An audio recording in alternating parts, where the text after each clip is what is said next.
எவர் green புதையல்கள், அந்த காலத்து பொக்கிஷங்கள் இந்த காலத்து பொலிவுடன் தினமும் மதியம் 12 மணி முதல் 3 மணி வரை காண தவறாதீர்கள். உங்கள் தந்திவன் தொலைக்காட்சியில்.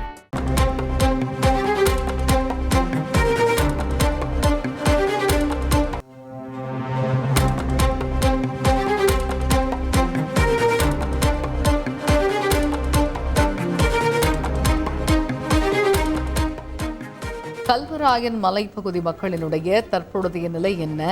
பட்டியலின பழங்குடியின மக்களினுடைய சலுகைகள் அவர்களை சென்றடைந்துள்ளதா என்பது குறித்து ஜூலை 24ஆம் தேதி அறிக்கை தாக்கல் செய்ய தமிழக அரசுக்கு சென்னை உயர்நீதிமன்றம் உத்தரவிட்டுள்ளது.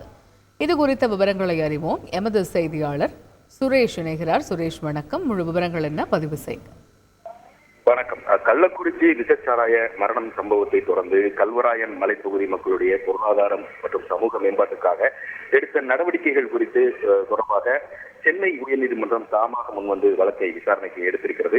இந்த வழக்கு நீதிபதி எஸ்.எம். சுப்பிரமணியன் மற்றும் குமரப்பன் அடங்கிய அமர்வில் இன்றைக்கு விசாரணைக்கு வந்தது. அப்போது தமிழக அரசு தரப்பில் தலைமை வழக்கறிஞர் பி.எஸ். ராமன் ஆஜராகி ஏற்கனவே இந்த வழக்கு தொடர்பாக சிபிஐ விசாரணை கேட்டு உயர்நீதிமன்றத்தில் வழக்குகள் தாக்கல் செய்யப்பட்டுள்ளதாக குறிப்பிட்டார்.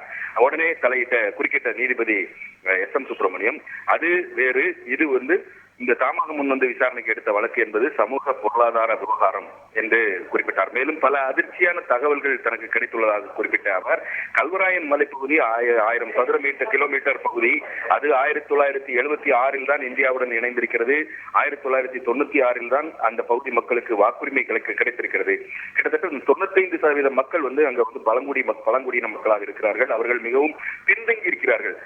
அவர்களுடைய தற்போதைய நிலை என்ன என்பதை கண்டறிய வேண்டும். அவர்களுக்கான அந்த சலுகைகள் கிடைக்கிறதா என்பதையும் கண்டறிய வேண்டும் என்று குறிப்பிட்டார். மேலும் 96 முதல் அவர்களிடமிருந்து வாக்குகளை பெற்ற பிறகு மக்கள் அந்த மக்களுக்கு அரசு என்ன செய்திருக்கிறது என்பதையும் கண்டறிய வேண்டும்.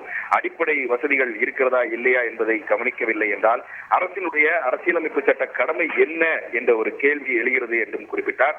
அப்போது இந்த வழக்கில் நீதிமன்றத்திற்கு உதவியாக நியமிக்கப்பட்டிருக்கக்கூடிய வழக்கறிஞர் தமிழ்மணி எவரேனும் அங்கு நேரில் சென்று ஆராய்ந்து அறிக்கை அளிக்க வேண்டும் என்று குறிப்பிட்டார். அங்கு பேருந்து வசதி இல்லை, மருத்துவமனைகள் இல்லை. கர்ப்பிணி பெண்கள் தோளில் சுமந்து கொண்டு 40 கிலோமீட்டர் தூரத்திற்கு மருத்துவமனைக்கு அழைத்து செல்கிறார்கள். இந்த நீதிமன்றத்தினுடைய இந்த நடவடிக்கை அந்த சமூகத்திற்கான சேவை என்று அவர் குறிப்பிட்டார். இதை இருதரப்பு வாதங்களையும் கேட்டுக்கொண்ட நீதிபதி இந்த வழக்கில் பிறப்பித்த உத்தரவு என்னவென்றால், தற்போதைய நிலை என்ன, அந்த பகுதி மக்களுக்கு தற்போதைய நிலை என்ன என்பதையும் அவர்களுக்கு அந்த